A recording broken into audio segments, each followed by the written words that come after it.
Well, on this FHS, or actually BRF podcast, I'm delighted to have the founder of Global Branded Residence, Riyan Itani. Riyan, delighted to have you with us. Hi, Jonathan. Good to see you. Great to be here. And Riyan, I mean, you're constantly traveling around the world. Where are you today? Today I'm at home for once, which is fantastic.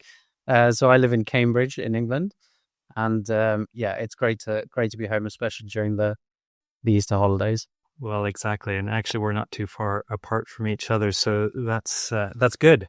And I hope you have a lovely, lovely Easter. Anyway, listen, let's learn about GBR, Global Branded Residences. I'm delighted to have you on board for BRF Asia in Bangkok at the Athene Hotel for 25th of June, speaking on data and insights in the branded residence space, and also being as a strategic partner with us, also on the Dubai event.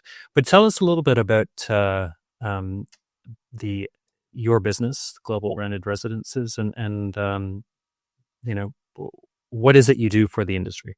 Yeah, absolutely. Well, so GBR, Global Branded Residences, is a fully focused, dedicated consultancy firm that purely does branded residential advisory services for developers, investors, brands, and operators in the sector globally. So I would say the majority of our business is helping developers and investors to understand the market that they're developing in, and to make sure that what they're going to build is as market driven and saleable as possible within the context of a branded residential development. So we really want to make sure that the developers are being efficient, and they're building to the right standards in terms of unit mix, unit sizing, pricing, services, and amenities, so that the development will be attractive to the operating market, so that hoteliers or indeed non-hotel brands. So it's about optimizing their developments pre-construction to make sure that they meet the demands of the operators and their standards, but also, perhaps most importantly, meet the expectations of the target market of purchasers who are going to come and buy a unit in their development. So just developing this a little bit, are you also influencing the decision makers of developers as well to consider branded residence, otherwise a normal residence as it is? Yeah, absolutely. I would say that a lot of the work that we do is education, is really kind of discovery and education, talking to developers who have an asset, and they want to understand what are the benefits of doing branded residences. Why is this sector exploding globally? So we spend a lot of time with them, helping them to understand the economics of the model, and how the various parties between the developer, the brand, and the end buyer, how they will benefit from this model. So yeah, we in many cases we have developers who are intending on developing non-branded, and then once we've had a good discussion with them and help them to understand what the model is about, they then pursue a branded route. Okay, great. So you spent over 2 decades developing this space, branded residence. You've worked on, as I understand it, around 130 schemes across the globe. How have you now? Yeah. Sorry, what was that? I've worked on over 150 developments around the world, which has just been a joy, a pleasure, and a privilege to work on some really iconic and really fun schemes across the world. Excellent. Okay. But how have you seen this evolve over the last 20 years? And what originally inspired you to focus on this niche? We were first approached to do branded residences back in my former role. It was quite a novelty, the idea that there would be some residential associated with and attached to this hotel. And so we thought, okay, we'll do some consultancy on it. It's a similar methodology and so on. And then they just kept coming through the door. obviously we started to build up a track record of doing them, so more and more developers came to us. And then over the course of time, it just really became a sector. It became a thing. Developers were seeing serious sales premiums. The buyers were overjoyed by the quality of the finish, by the service, the management, and so many elements around this which makes the model work. That I started to lean into it and to really research the sector, and started commissioning research reports to understand the global landscape. Where are the hotspots? Where is this going on? Who are the main players in the market? And GVR has really been established to be a very explicit consultant in this market, to say this is all we do. All we do all day long is branded residences. In various guises, we help the developers to engage with the brands. We run a lot of brand selection and negotiation processes where we're representing the developer and going out into the market of operators and soliciting letters of intent and negotiating those contracts on behalf of the developer. So for me, it was this kind of revelation that here at the absolute cream of the market, that branded residential developments are, in the majority of cases, more expensive than the most expensive thing in town. And it was a market that was being overlooked. It wasn't gaining the attention. People still saw it as a sort of sideshow and a niche.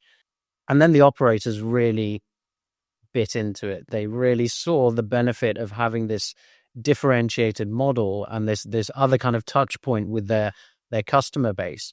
So the sector just started to explode. Operators were getting more involved, and developers were more receptive to the model. And which of the brands took the lead at that point when you started?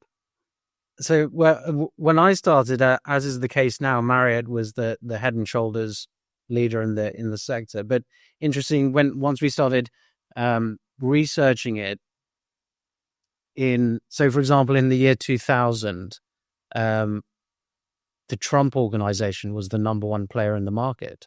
It was the leading player. And then in 2002, Marriott and Starwood merged, which put Marriott right up at the top, and they've stayed at the top ever since. With some strong challengers coming, Accor in particular is a huge player in the sector right now, and is challenging Marriott in terms of their commitment and their focus on residences. At the moment, for example, between 70 to 75% of all luxury hotel deals that are done by the likes of Marriott and Accor include a residential component. So for them as well, it's no longer a small business line for them. It's become a major part of the proposition that they put forward to developers and investors around the world. And when you originally commenced with GBR, I assume that branded residents were attached to hotels initially, but now, of course, it's evolved. So you have standalone branded residents. Is that the growth market right now? Yeah, for sure. The majority of developments are either integrated or co-located. So just in terms of terminology, co-located means that they sit within the same site as the hotel. Integrated means they sit within the same building as the hotel. And then standalone is where there isn't a hotel component at all, albeit that development may be branded and operated by a hotel brand. Over the course of time, and I think it's mainly due to the adoption of the model by the development world, the percentage of standalone developments is increasing. And I've said it before and I'll say it again, that you don't have to be a genius to realize that there are more residential buildings in the world than there are hotel buildings in the world. And so once the development community starts to engage with this concept, they come forward with their asset, which in many cases is a residential building without a hotel allocation. And again, there are many more residential developers than there are hospitality developers. So just by statistics, the likelihood that a residential property will come forward that is a pure residential property rather than a hospitality mixed use property is quite high. So we're seeing, anecdotally of the brand the brand selection processes that we're doing at the moment, about 70% are standalone developments, and that compares to about somewhere between 45 and 50% of the market at the moment are standalone developments, globally speaking. So I would fully predict that standalone will soon surpass the other two categories by virtue of those dynamics of the built environment and the developer's appetite. And of course, it's much more difficult, isn't it, in European cities, for example, to develop branded residences as a co-located a project. I was staggered to hear that Paris, for example, is just looking at its first branded residences. That's right. Mayborn was signed up earlier this year. Yes, I mean Europe has a sort of fundamental issue, which is that our buildings are old and they're small, and they're often owned by multiple, multi-generational ownership. So, trying to find a building that works for a hotel and residential development is very difficult. And in fact, just finding a building that works for a residential development is very difficult. I'll give you an example. We've just done a deal in Madrid, and that building is coming on 5,000 square meters, which means that only about 25 apartments can come out of that building. And that's really the absolute lower limit that an operator would be willing to come and manage and brand that development from a hotelier perspective, because they've got to reach a certain critical mass of management income, and also, there are economic realities to this. They need to hit a certain minimum fee level in terms of their involvement in that development, and that size of building is really at the limit. But unfortunately, that is also the usual size of building in historic European capitals. And so that's why I think Europe has been slower to progress. It's doing great now that we're seeing a great deal of growth in Europe, but the physical structure of the buildings has often held back this process, as well as the land assembly, the ownership, and being able to secure those buildings. And I think by contrast, you see the two real huge markets in globally speaking, which is Dubai and Miami. And in both cases, they're new build markets. They tend to be either new build on fresh land, as the case in Dubai, or they're demolish and rebuild in Miami. And when you have that flexibility to build more or less what you want at whatever scale you want, more or less, the branded resi market can really, or sector can really sort of lean in at that point, and they can say, okay, we'd love a hotel of 150 keys, and we'd like another 50 to 70 residential units on top, and the developer can deliver that from the ground up. And you don't have, of course, any of the planning constraints that you would do in European cities in terms of height and size, capacity. Looking at the number of projects, you were mentioning earlier that there's about 755 projects now operating worldwide. How much further do you think this market will go? I think that the runway is very long. There's lots more to do in lots of places in the world. I mean, if we step back and get some sort of perspective on it, the first branded residential development was in 1927 in New York. So let's call that approximately 100 years, more or less. So in 100 years, about 750 developments have been built and are open and operating. in just the next 5 years, another 875 are going to be built globally. So what's taken 100 years to be built is going to be built again and more in just the next 5 to 7 years. So the level of growth and expansion at the moment is enormous, and is starting to spread geographically. So I often get asked, well, is this market getting saturated? How many more can come along? But if you think about it, the majority of the developments are in just a handful of locations globally. And just name those locations. So in order, it's Dubai, then Miami, then New York. We're seeing a lot of activity in London, places in Latin America, seeing a lot of activity in Sao Paulo in Brazil, for example. Saudi Arabia, Abu Dhabi are sort of new and emerging centers. But then actually the number of projects per location drops down hugely, which means to me that there's a lot of capacity left. We can only just speculate that perhaps Miami and Dubai are getting saturated, if you like. The market doesn't seem to show that it is, because the pipeline keeps growing and growing. But what it means is that somewhere like London or Madrid or Lisbon, or Los Angeles, and many, many, many other examples still have a long way to go before they have any kind of semblance to what's going on in Miami and Dubai. What about Bangkok? Well, Bangkok is another global hotspot, and certainly regionally speaking is at the moment the center of activity in Asia Pacific. It's followed very closely behind by Phuket. And actually, if you look at the number of completed projects versus the number of pipeline projects, Bangkok and Phuket are on the equal pegging at about 24 developments between them. So compare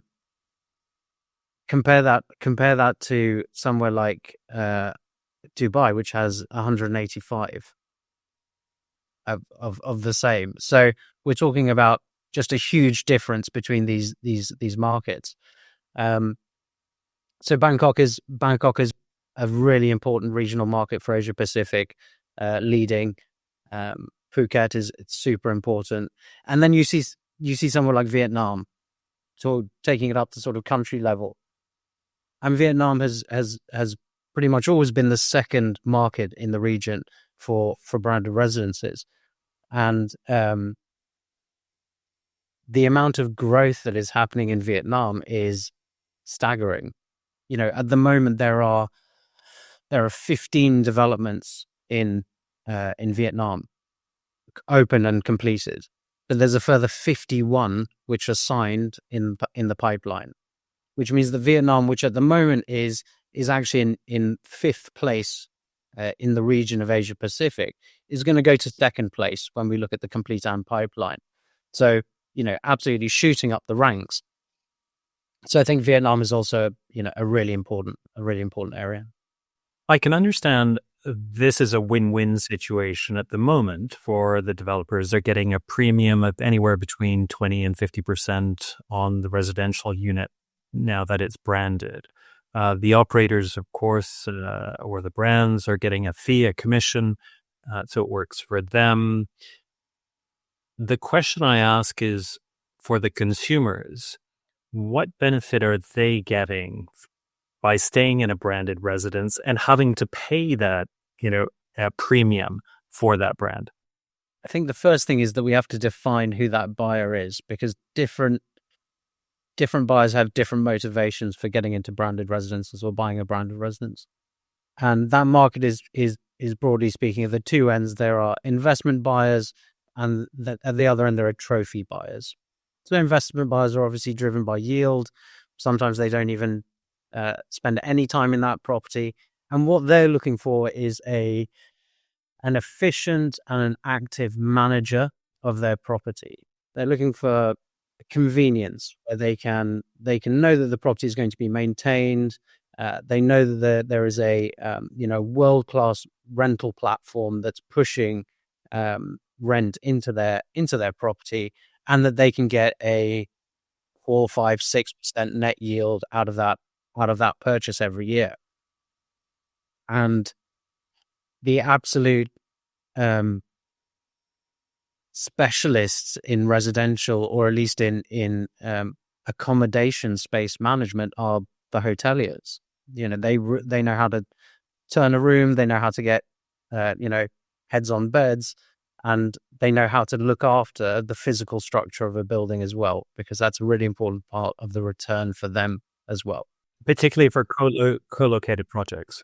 Yeah, for co-located and integrated projects. Standalone projects tend not to have a rental program. They're about creating community. They're about that. So they're driven towards the other end, which is the trophy purchaser, that we'll get to. So you have those investors, and so branded residences really make sense for them. They know that manager is going to look after it, as opposed to giving it to a letting agent, a sort of traditional estate agency, high street letting agency, where there isn't that same type of care for the individual renter. And that, of course, translates into rental value increase. You get a higher return for being in a branded residential property than a normal residential property, let's say. Then you have the majority of the market in the middle, who are user investors or investor users, people who like to use the property for some of the time, but generally speaking are looking to have it managed and rented out when they're not in residence. And that's the majority of the buying market. And again, for all the same reasons, the investment side of that community enjoys and benefits from branded residences. So do those investor users. But then the other sort of, if you like, the schizophrenia of it between investment and usage brings us into why are the other side of the market interested in branded residences. And that's about lifestyle. That's about knowing that you're going to be part of a community of like-minded people who are really well looked after. The staff know who you are. They know your names. They understand how you like to be addressed. They know your children. They know your children's birthdays, and they celebrate them. And they provide, in some cases, they provide gifts in your unit on people's birthdays. They understand your preferences and how you like to lead your life, and that drives a different type of purchaser, one that is driven by lifestyle and about community. And then at the very furthest end, you have the trophy purchasers, who are, frankly speaking, looking for the best thing in town. They want to live at the best address with the finest level of management, a very high level of design and finish in their communal spaces, and a really great range of amenities and services that go along with that ownership. And again, branded residences fulfill that criteria perfectly. And are they also renting out their places when they're not there? Not in the majority. Again, that really depends on the lifestyle patterns of that individual buyer. If they're the type of person who is seasonal, who likes to be there for a summer period or up in the mountains for the ski season, then rental tends to be less important, because they want to prioritize their time in that unit. But there are others, certainly when you get to sort of third, fourth, fifth home ownership, they know they're not going to be there for extended periods of time. These are pied-à-terre or trophy properties in various strategic locations around the world that are important to them, in which case, yes, they will put their property back into a rental program, because they know that they can easily cover the cost of their ownership, as well as, in the majority of the cases, getting a really healthy investment return from it. One of the biggest concerns, though, I would have thought for an investor buying an apartment, a branded residences apartment, is the confidence that the brand will be there for a long period of time. Because I'm buying this place not for 10 years, but probably for my life. I'll probably pass it on to my kids. How do I know that that brand is that I bought into, I paid a premium for, is going to be with me for the next, I don't know, 50, 100 years? And, I find it amazing that question comes up so often. And if you look at the market reality, it is very, very rare that a branded residential development is deflagged. The absolute vast majority of them stay flagged. Obviously, the sector hasn't been around for that long as such in the size that it is today to statistically be able to say, well, they're always there for 50 years. But the way that the comfort is given is contractually. One of the really important fundamentals of this sector is due diligence. And when I say due diligence, it's due diligence that's done on both sides, the operator and the developer. So the operator won't commit to a development until they've done a huge amount of due diligence on the developer, their funding and their capital stack and their ability to deliver that project. The fact that they have got the product correct and the pricing correct. And that's where firms like GBR come in, because we provide those early stage market reports that say, bearing in mind a particular data set and peer of comparable properties, this is the type of property you should be building. X number of 1 bedrooms, 2 bedrooms, 3 bedrooms. This is the size of them. These are the services and amenities. This is the pricing that it should be released into the market. And this is an estimated or a forecasted absorption rate for those sales. That document, that piece of due diligence, which is commissioned by the developer, is effectively almost immediately given to the brand, because the brand needs that document as a first underwrite or as a first piece of due diligence in order for them to then go ahead and commit to the development. So that sense of due diligence that comes into it is the beginning of the confidence that this is a long-term relationship that has been thoroughly researched and thoroughly underwritten. And then the next level is the contractual side of it. One of the things that we do day to day is that we negotiate the contracts on behalf of the developer against the brand. And what we always say to our developers is, we're not looking to take advantage of the brand. We're not looking to do them out of money. What we're looking to do is to create a long-term relationship where everyone is aligned and is committed to staying in this development and doing their best, because every party in that tripartite of developer, brand and owner benefits from that sense of alignment. So that sense of alignment comes financially in terms of the fees that are negotiated.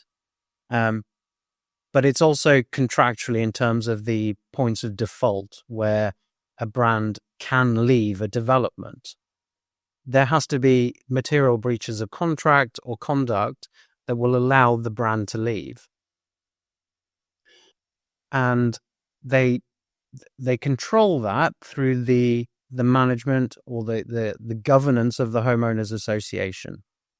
The homeowners association is managed and is looked after by the operator themselves through a director of residence or another set of senior level management staff. And they go through annual satisfaction surveys. They have to receive and collect a FF&E sinking fund to look after the upkeep of the building, to make sure that it's up to date, to make sure that everything is working.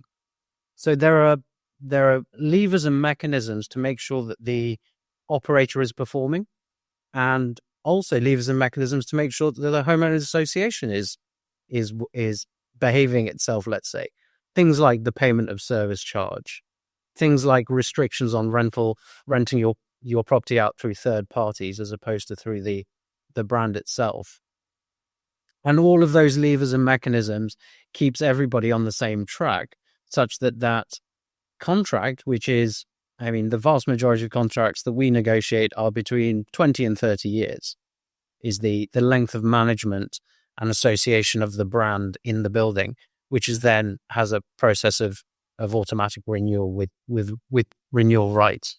Would you agree then that it is there's more confidence in doing a branded residence? This is for the consumers, for the buyers, a branded residence with one of the hospitality brands, which I gather represents about 80% of branded residence.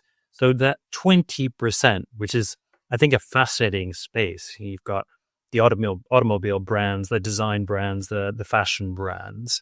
As a buyer, do you find that the developers sort of edge towards moving towards hospitality brands because they have that trust and resilience? They've been in the marketplace for a long time. I would say in the majority of cases, it's the developer understanding the target market of purchasers. So if you look at somewhere like Dubai or Miami, where there's a much higher prevalence of non-hospitality brands, they have understood to a certain extent that a lot of their buyers are more interested in consumer goods brands than in hotel brands. That's one of the drivers. The other driver is effectively contractual saturation. Hotel brands can only do so many developments of that brand in a given space. So once they're unavailable, the developer has to look at what's the alternative, and often that's a non-hospitality brand. I try to be as sort of diplomatic and equitable about this hotel versus non-hotel dichotomy that's going on at the moment, because a lot of people don't really believe in the value addition or the value proposition of non-hospitality brands. And whilst I would agree that a lot of the value that comes into branded residences is through servicing and management, at the end of the day, if the purchasing market is more interested in a consumer goods brand than a hotel brand, then that is a valid reason to do it. That is going to achieve the end result that everyone's looking for. The purchaser will be happy, the developer will make their money, and the brand will get their touch point with their consumer. Interesting.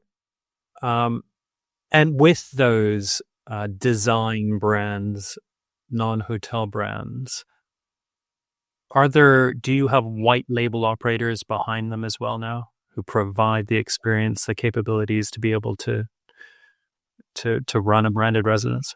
Yeah, I mean they sort of have to, because they don't provide management and servicing. So it's usually the developer who provides that white label operating solution, usually by a third party. In some cases, it's the developer themselves who are managing and operating the building. In some cases, they don't provide any management and operation, and it's purely a licensing deal and a design a design-driven project rather than a management-driven project.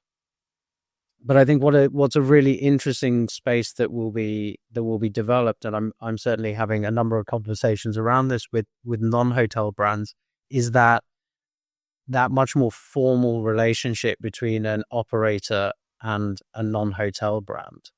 And you have only a handful of examples in the market at the moment you do this. On the one hand, you have very established and well-known relationships. So, for example, Marriott and Bulgari. They are effectively a joint venture. They work together. Bulgari is only managed by Marriott, and it's extremely effective. They are some of the most expensive and beautiful branded residences around the world. Similarly, you have Baccarat and SH Hotels, or Starwood Hotels as it is now, who are again in a formal arrangement between them, where one does the operation and the other one provides that design and lifestyle element. Then you have non-hospitality brands who also provide hospitality services within their own house. So Cipriani would be a good example. Nobu would be another good example. Or you have Orient Express and Accor who work together. But that's really where it ends. The rest are non-hospitality brands who just provide design and furnishing services, and then hospitality brands who provide full management and servicing, as well as the branding and design elements. So that middle space, I think, is really interesting, where you get the sort of the best of both worlds, the real management brunt and history and performance of a hospitality group with the design, look, feel, history of a consumer good or a non-hospitality brand. Interesting. Just moving on to future trends and innovations. What are the emerging trends or innovations that you see in this sector? And because it's a long-term investment as well, how is ESG playing into that? The trends, I think the trends that we've touched on a couple of them. So I think standalone properties is a big trend in the market. I think the diversification from luxury is a trend that is coming forward, and actually Asia Pacific is a great example of a region which has a higher representation of upper upscale, and upper mid-scale brands in the branded residential sector compared to what's going on globally. And that's a really interesting concept if you think about it. In the past, I've sort of used the term the democratization of branded residences, which is to say that not every branded residential development has to be luxury, and it doesn't have to be targeted at a ultra high net worth or very high net worth individual buyer. The fact is that normal people also want amplified and improved services and management and design and convenience and rental. But and just we've seen that in Dubai, haven't we? We've seen that in Dubai with Rove, for example, launching their residences. Yeah, and the great thing is the big brand houses, the multi-brand houses like Marriott and Accor are in this wonderfully advantageous position of having brands at all of those levels.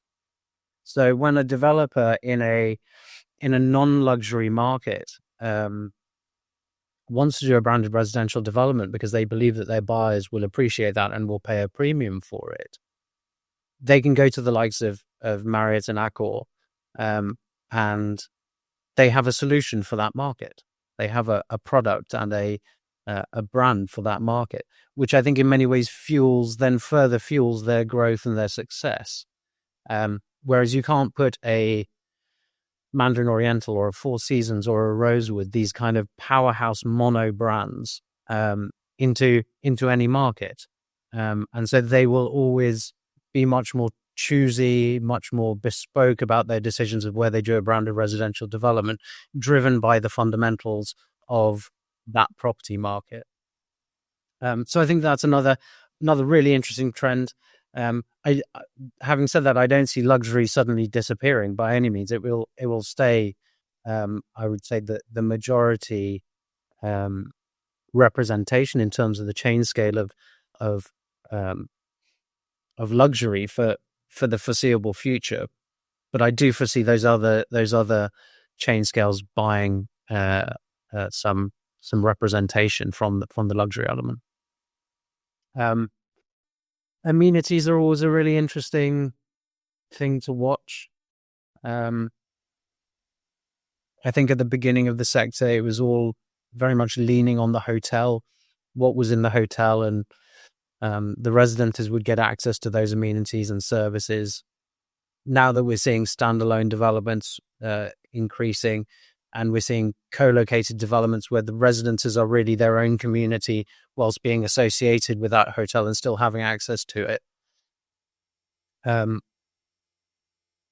would say probably 5-6 years ago, we saw that a sort of almost ridiculous amenities arms race going on. People were throwing everything that they could at a building. Golf simulators, cinema rooms, obviously kids play areas, all the way to helipads and marinas and golf courses and anything and everything that you could imagine, pet grooming, private chefing, and so on. And a lot of these things still stand, but what I'm tending to see is more of a kind of a rationalization of it down to some core principles. And those core principles are generally facilities management. People always want to make sure that the building is well maintained and that everything works. What I would call welcome, so concierge services, valet services, that sort of first line interaction with the management company of your building. And then wellness facilities are just really, really important and sort of always have been. So standard things like a gym and a pool, in some cases a modest sort of spa area with steam and jacuzzi and the like, and in some cases full spa facilities for the right type of property with the right kind of square meterage. And actually some of those other amenities are starting to be pared back. It's kind of like I make the analogy, and it's a bit of a strange analogy, but it's a little bit like the human brain. When you're growing up, the brain increases in terms of its activity around, and then when you're a teenager, there's activity everywhere, and that was really the amenities raised. People were just throwing everything, and then as you grow into an adult, the activity centers into a core of what's really useful to me to survive, and that's sort of what we're seeing now at the moment, that we're coming back to what is really important to a purchaser. And bear in mind that the purchaser is paying a service charge for the existence, the management, and the staffing of all of these amenities. And that service charge has always been a sensitive topic when it comes to buyers. So they're focusing on what's important. And that includes sort of the post-COVID importance, which I would say is one of the final amenities elements, which has been really important, which is working from home and having outdoor space.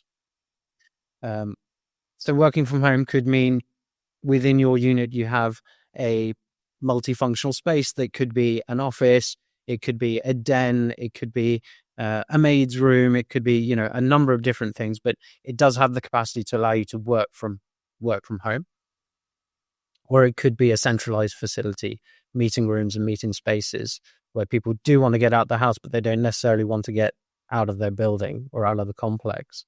And I think that that's a very valuable amenity, and one that is certainly, talking to a lot of director of residences and GMs, is a facility that's used a lot. And then in terms of the outdoor spaces, it's sort of kitchen gardens and moving some of those spaces to the outdoors instead of them all being indoors. And I think that's very appreciated as well. One thing I don't think you did mention was food and beverage, particularly for the standalone residences and how that works. Is it also open to the general public, or is it open just to the residences? Yeah, F&B is a tricky one, because unless the building is very large, the financial viability of a food and beverage outlet just for the residences it's difficult to achieve it, because you don't always have, or almost never have, full occupancy of the building. So it could be that only 25% of the owners are actually in occupancy, and then you have a restaurant or whatever it may be, which is not going to be doing well.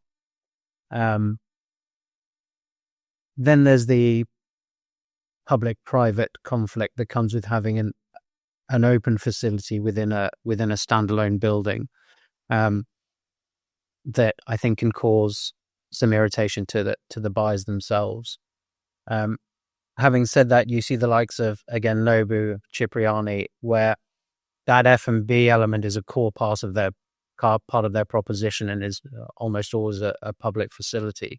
So I think as long as the metrics work, as long as the number of residences, the size of the building, the ability to develop that with financial viability is there, it can often be a really landmark amenity, because it gets people to the building. and the building starts to get that reputation for being the place that has that restaurant. And have you tried that restaurant in the new building, and so on. And actually, it can be a really great idea because in some cases, the F&B facility is actually owned by the homeowners association. It is part of the real estate of the building, and as a result, the P&L of that restaurant becomes, if it's successful and is making a profit, becomes an offset to the service charges, which are demanded of the owners. So it can be a really financially interesting part of a development when it's actually making your ownership costs less because you're a part owner of that business.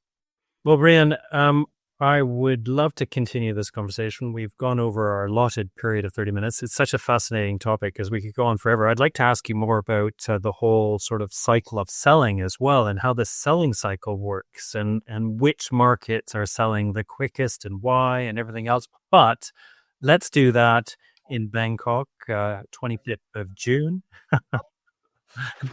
at BRF. But really, really appreciate this. Really interesting. I've learned a lot, and I thank you very much for joining me on this podcast. Pleasure. Thanks so much, Jonathan.